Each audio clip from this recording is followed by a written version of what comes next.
Hi hello ನಮಸ್ತೆ ಎಲ್ಲರಿಗೂ ಜ್ಯೋತಿಷ್ಯ ಬೆಳಕು ಚಾನಲ್ಗೆ ಸ್ವಾಗತ ಸುಸ್ವಾಗತ. ಸ್ನೇಹಿತರೆ, ಎಲ್ಲರೂ ಹೇಗಿದ್ದೀರಾ? ಎಲ್ಲರೂ ಚೆನ್ನಾಗಿದ್ದೀರಾ ಅಂದ್ಕೊಂಡಿದ್ದೀನಿ. ನಾನು ಕೂಡ ತುಂಬಾ ಚೆನ್ನಾಗಿದ್ದೀನಿ. ಎಲ್ಲರೂ ಚೆನ್ನಾಗಿದ್ದೀರಾ ಅಂದ್ಕೊಂಡು ಭಾವಿಸ್ಕೊಂಡು ಇವತ್ತಿನ ಒಂದು ವಿಡಿಯೋನ ಶುರು ಮಾಡಿಬಿಡೋಣ. ಇವತ್ತಿನ ಒಂದು ವಿಡಿಯೋದಲ್ಲಿ ಮೀನರಾಶಿಯವರಿಗೆ ಜೂನ್ 15ರಿಂದ ಸಾಕಷ್ಟು ಬದಲಾವಣೆಯನ್ನು 30ನೇ ತಾರೀಕುವರೆಗೆ ನೋಡಲಿದ್ದೀರಿ. ಅದು ನಿಮ್ಮ ವ್ಯಾಪಾರದಲ್ಲಾಗಬಹುದು, ವ್ಯವಹಾರದಲ್ಲಾಗ್ಬೋದು, ಹಣಕಾಸಿನಲ್ಲಾಗ್ಬೋದು, ವೃತ್ತಿ ಜೀವನದಲ್ಲಾಗಬಹುದು. ಒಟ್ಟಾರೆಯಾಗಿ ಮೀನರಾಶಿಯವರ ಫಲ ಹೇಗಿರಲಿದೆ, ಯಾವುದರ ಬಗ್ಗೆ ಎಚ್ಚರಿಕೆ ವಹಿಸಬೇಕು ಅನ್ನೋದನ್ನ ಕಂಪ್ಲೀಟ್ ಆಗಿ ಇದೇ ವಿಡಿಯೋದಲ್ಲಿ ತಿಳಿಸ್ಕೊಡ್ತಾ ಹೋಗ್ತೀನಿ. ಇದನ್ನೆಲ್ಲ ತಿಳ್ಕೋಬೇಕು ಅಂದರೆ ಎಲ್ಲೂ ಕೂಡ ವಿಡಿಯೋನ ಸ್ಕಿಪ್ ಮಾಡಬಾರ್ದು. ಅಂದರೆ ವಿಡಿಯೋನ ಕಟ್ ಮಾಡಿ ಓಡಿಸ್ಕೊಂಡು ಹೋಗಿ ನೋಡ್ತೀರಾ, ಇದು ಫುಲ್ ಇನ್ಫಾರ್ಮೇಷನ್ ಯಾರಿಗೂ ಕೂಡ ಅರ್ಥ ಆಗಲ್ಲ. ಸೊ ಹಾಗಾಗಿ ಎಲ್ಲ ವಿಡಿಯೋದಲ್ಲೂ ತಿಳಿಸ್ತಾ ಇರ್ತೀನಿ. ಬಿಗಿನ್ನಿಂದ ಎಂಡ್ ತನಕ ವಿಡಿಯೋವನ್ನು ವಾಚ್ ಮಾಡಿ, ಮೊದಲಿಂದ ಕೊನೆ ತನಕ ಸಂಪೂರ್ಣವಾಗಿ ವಿಡಿಯೋವನ್ನು ವಾಚ್ ಮಾಡಿ.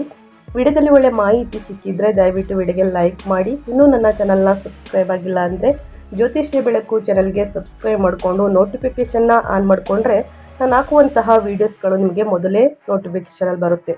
ಸೊ ಹಾಗಾಗಿ ತಪ್ಪದೇ ಸಬ್ಸ್ಕ್ರೈಬ್ ಮಾಡ್ಕೊಳ್ಳಿ ಅಂತ ಹೇಳ್ತಾ ವಿಡಿಯೋದ ಕಡೆ ಗಮನ ಕೊಡ್ತಾ ಹೋಗೋಣ. ಹೌದು ಸ್ನೇಹಿತರೆ, 2026 ಜೂನ್ 15ನೇ ತಾರೀಕು ಇಂದು ಸೋಮವತಿ ಅಮಾವಾಸ್ಯೆಯ ದಿನದಿಂದ ಸಾಕಷ್ಟು ಬದಲಾವಣೆಯನ್ನು ಈ ರಾಶಿಯವರು ನೋಡಲಿದ್ದೀರಿ. ಮೀನರಾಶಿಯವರಿಗೆ ಮಿಶ್ರ ಫಲಿತಾಂಶವನ್ನು ನೀಡಲಿರುವಂತಹ ಗ್ರಹಗಳು ಅಂತಲೇ ಹೇಳಬಹುದು. ಅದು ಗುರು, ಶನಿ, ಇನ್ನು ಸೂರ್ಯನ ಸಂಚಾರ ಸಾಕಷ್ಟು ಅದೃಷ್ಟದ ಫಲಗಳನ್ನು ನೀಡಲಿದೆ. ಅದರಲ್ಲೂ ಕೂಡ ಯಾವುದರ ಬಗ್ಗೆ ಮುನ್ನೆಚ್ಚರಿಕೆಗಳನ್ನು ತೆಗೆದುಕೊಳ್ಬೇಕು ಅನ್ನೋದನ್ನ ಕಂಪ್ಲೀಟಾಗಿ ನೋಡ್ತಾ ಹೋಗೋಣ ಬನ್ನಿ. 2026 ಮೀನರಾಶಿಯವರಿಗೆ ಸ್ನೇಹಿತರೆ ಜೂನ್ ತಿಂಗಳು ಸಾಕಷ್ಟು ಬದಲಾವಣೆಯನ್ನು ನೀಡಲಿದೆ ಅಂತಲೇ ಹೇಳಬಹುದು. ಒಟ್ಟಾರೆಯಾಗಿ ಅಪರಿಮಿತ ಧೈರ್ಯ ಮತ್ತು ಯಶಸ್ಸನ್ನು ಸೂಚಿಸುತ್ತಿದೆ ಗ್ರಹಗಳ ಸಂಚಾರ. ನಿಮ್ಮ ಸಂಪತ್ತು ಮತ್ತು ಅದೃಷ್ಟದ ಅಧಿಪತಿಯಾಗಿರುವಂತಹ ಮಂಗಳ 3ನೇ ಮನೆಯಲ್ಲಿ ಸೌರ್ಯದ ಮನೆಯನ್ನು ಪ್ರವೇಶಿಸುತ್ತಾನೆ. ಇದು ನಿಮ್ಮ ಆತ್ಮವಿಶ್ವಾಸವನ್ನು ಉತ್ತುಂಗಕ್ಕೇರಿಸುತ್ತದೆ. ಬಾಕಿ ಇರುವಂತಹ ಕೆಲಸಗಳನ್ನು ಸರಾಗವಾಗಿ ಪರಿಹರಿಸಲು ನಿಮಗೆ ಸಹಾಯವನ್ನು ಮಾಡುತ್ತದೆ. ಮೀನರಾಶಿಯ ಸ್ಥಳೀಯರಿಗೆ ಜೂನ್ 2026 ಸಾಡೆ ಸಾತಿಯ ನಿಮ್ಮ ಜನ್ಮ ರಾಶಿಯಲ್ಲಿ ಶನಿ ಭಾರಿ ಒತ್ತಡವನ್ನು ಮುರಿಯುವಂತಹ ಅದ್ಭುತವಾದ ಪರಿಹಾರ ಮತ್ತು ಹೊಸ ಶಕ್ತಿಯ ಹಂತವನ್ನು ತರುತ್ತದೆ.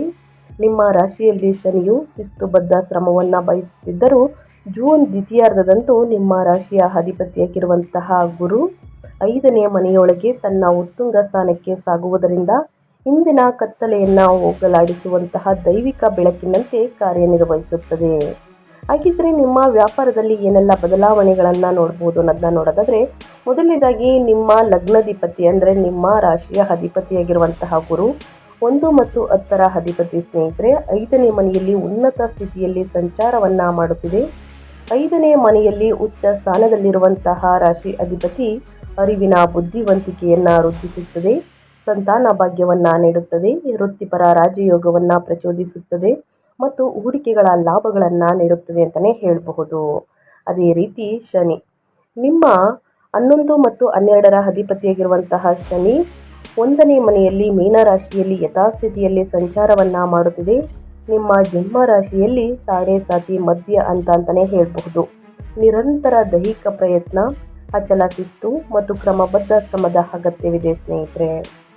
ಇದು ಗ್ರಹಗಳ ಸಂಚಾರ ಮತ್ತು ಗ್ರಹಗಳ ಸ್ಥಾನ ಬದಲಾವಣೆಯಿಂದ ಮೀನರಾಶಿಯವರ ವೃತ್ತಿ ಜೀವನದಲ್ಲಿ ಏನೆಲ್ಲ ಬದಲಾವಣೆಗಳನ್ನು ಕಂಡು ಬರಬಹುದು, ವೃತ್ತಿ ಜೀವನ ಮತ್ತು ವ್ಯಾಪಾರ ವ್ಯವಹಾರದ ಬಗ್ಗೆ ಈ ಎರಡರ ಬಗ್ಗೆ ಹೇಳೋದಾದರೆ, ಮೀನರಾಶಿಯವರಿಗೆ ವಿಶೇಷವಾಗಿ ಶಿಕ್ಷಣ ತಜ್ಞರು, ಕಾನೂನು ಸಲಹೆಗಾರರು, ಸಂಪತ್ತು ಸಲಹೆಗಾರರು ಮತ್ತು ಸಾಫ್ಟ್ವೇರ್ ವೃತ್ತಿಪರರಿಗೆ ಈ ತಿಂಗಳು ಉನ್ನತ ಮಟ್ಟದ ಉದ್ಯೋಗದ ಬಡ್ತಿಗಳು ಮತ್ತು ವೃತ್ತಿ ಜೀವನದ ಉನ್ನತ ಪ್ರಗತಿಗಳನ್ನು ತೆರೆಯುತ್ತದೆ. ಜೂನ್ 22ರಂದು ಮಂಗಳನು ನಿಮ್ಮ ಸೌರ್ಯದ ಅಂದರೆ 3ನೇ ಮನೆಗೆ ಕಾಲಿಟ್ಟ ನಂತರ ನಿಮ್ಮ ಕಾರ್ಪೊರೇಟ್ ನಾಯಕತ್ವದ ಲಕ್ಷಣಗಳು ಗಮನಾರ್ಹವಾಗಿ ಬಲಗೊಳ್ಳುತ್ತವೆ. ಬಾಕಿ ಇರುವಂತಹ ಕಾರ್ಯಯೋಜನೆಗಳನ್ನು ಸಂಪೂರ್ಣ ವೇಗದಲ್ಲಿ ನಿರ್ವಹಿಸಲು ನಿಮಗೆ ಸಹಾಯವನ್ನು ಮಾಡುತ್ತದೆ ಅಂತಲೇ ಹೇಳ್ಬೋದು. ಇನ್ನು ವ್ಯಾಪಾರದ ಬಗ್ಗೆ ಹೇಳೋದಾದರೆ, ಸ್ವಯಂ ಉದ್ಯೋಗದ ಬಗ್ಗೆ ಹೇಳೋದಾದರೆ, ಸ್ವತಂತ್ರ ವ್ಯಾಪಾರ ಮಾಲೀಕರಿಗೆ ಈ ತಿಂಗಳು ಹೂಡಿಕೆಗಳನ್ನು ನಿಯೋಜಿಸಲು ಮತ್ತು ಸಮೃದ್ಧ ಪ್ರತಿಫಲಗಳನ್ನು ಪಡೆಯಲು ಹೆಚ್ಚು ಲಾಭದಾಯಕ ಯುಗವಾಗಿ ಕಾರ್ಯನಿರ್ವಹಿಸುತ್ತದೆ. 5ನೇ ಮನೆಯಲ್ಲಿ ಗುರುವಿನ ಜೊತೆಗೆ ಶುಕ್ರನ ಉಪಸ್ಥಿತಿಯು ಸೃಜನಶೀಲ ಕಲೆಗಳು, ಮನೋರಂಜನೆ, ಒಳಾಂಗಣ ವಿನ್ಯಾಸ ಮತ್ತು ಸೃಜನಶೀಲ ವಿಷಯ ಕ್ಷೇತ್ರಗಳಲ್ಲಿ ಸ್ವಯಂ ಉದ್ಯೋಗಿಗಳಿಗೆ ಅಪಾರ ಸಂಪತ್ತಿನ ಅರಿವನ್ನು ಪ್ರಚೋದಿಸುತ್ತದೆ. ನಿಮ್ಮ ನವೀನ ಪರಿಕಲ್ಪನೆಗಳು ಅತ್ಯುತ್ತಮ ಗ್ರಾಹಕರ ಆಕರ್ಷಣೆಯನ್ನು ಆಕರ್ಷಿಸುತ್ತದೆ. ಜೂನ್ 22ರವರೆಗೆ ನಿಮ್ಮ 7ನೇ ಮನೆ ಅಂದರೆ ವಾಣಿಜ್ಯ ಅಧಿಪತಿಯಾದ ಬುಧ 4ನೇ ಮನೆಯಲ್ಲಿ ತನ್ನದೇ ಆದ ರಾಶಿಯಲ್ಲಿ ಬಲವಾಗಿ ನೆಲೆಸಿದ್ದಾರೆ. ರಿಯಲ್ ಎಸ್ಟೇಟ್ ಅಭಿವೃದ್ಧಿ, ನಿರ್ಮಾಣ ಕ್ಷೇತ್ರಗಳು, ವಾಹನ ವ್ಯಾಪಾರಗಳಿಗೆ ಲಾಭದಾಯಕದ ಒಪ್ಪಂದಗಳು ಸರಾಗವಾಗಿ ಸಾಧಿಸುತ್ತದೆ ಅಂತಲೇ ಹೇಳ್ಬೋದು. ಇನ್ನು ಹಣಕಾಸಿನ ಬಗ್ಗೆ ಹೇಳೋದಾದರೆ ಈ ಜೂನ್ ತಿಂಗಳು ದ್ವಿತೀಯಾರ್ಧದಿಂದ ಮೀನರಾಶಿಯವರಿಗೆ ನಿಮ್ಮನ್ನು ಸಂಪೂರ್ಣವಾಗಿ ಸಂತೋಷಪಡಿಸುತ್ತದೆ ಅಂತಲೇ ಹೇಳ್ಬೋದು. ಯಾಕಂದರೆ 5ನೇ ಮನೆಯೊಳಗಿನ ಗುರುವು ನಿಮ್ಮದ ಲಾಭದ ಮನೆಯಲ್ಲಿ ಅಂದರೆ 11ನೇ ಮನೆ ಲಾಭದ ಮನೆ, ಅದೃಷ್ಟದ ಮನೆ 9ನೇ ಮನೆ ಮೇಲೆ ತನ್ನ ಪರೋಪಕಾರಿ ಅಂಶವನ್ನು ಬೀರುತ್ತಿರುವುದರಿಂದ ಅದ್ಭುತವಾದಂತಹ ಸಂಪತ್ತಿನ ಯೋಗವು ತೆರೆದುಕೊಳ್ಳುತ್ತದೆ.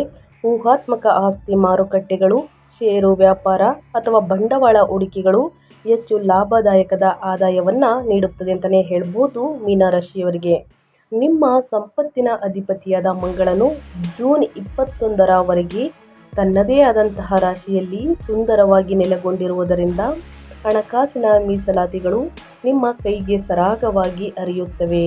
ಪೂರ್ವಜರ ಆಸ್ತಿಗಳ ಮೂಲಕ ಹಠಾತ್ ಅದೃಷ್ಟ ಅಥವಾ ದೀರ್ಘಕಾಲದ ಬಾಕಿ ಇರುವಂತಹ ಬಾಕಿಗಳು ಕಾರ್ಯರೂಪಕ್ಕೆ ಬರುತ್ತವೆ ಅಂತಲೇ ಹೇಳ್ಬೋದು. ಮೀನರಾಶಿಯವರಿಗೆ ನಿಮ್ಮ ರಾಶಿಯಲ್ಲಿ ಶನಿಯ ಉಪಸ್ಥಿತಿಯನ್ನು ಗಮನದಲ್ಲಿಟ್ಕೊಂಡು ಈ ಬರುವಂತಹ ಆದಾಯವನ್ನು ಶಾಶ್ವತ ರಿಯಲ್ ಎಸ್ಟೇಟ್ ಆಸ್ತಿಗಳು ಅಥವಾ ದೀರ್ಘಕಾಲೀನ ಹಿಡುವಳಿಗಳಲ್ಲಿ ಸ್ನೇಹಿತರೆ ಸುರಕ್ಷಿತವಾಗಿ ಜೋಡಿಸುವುದು ಹೆಚ್ಚು ಸೂಕ್ತವಾಗಿದೆ. ಅಂದರೆ ಉಳಿತಾಯವನ್ನು ಒಂದಷ್ಟು ಮಾಡಿ.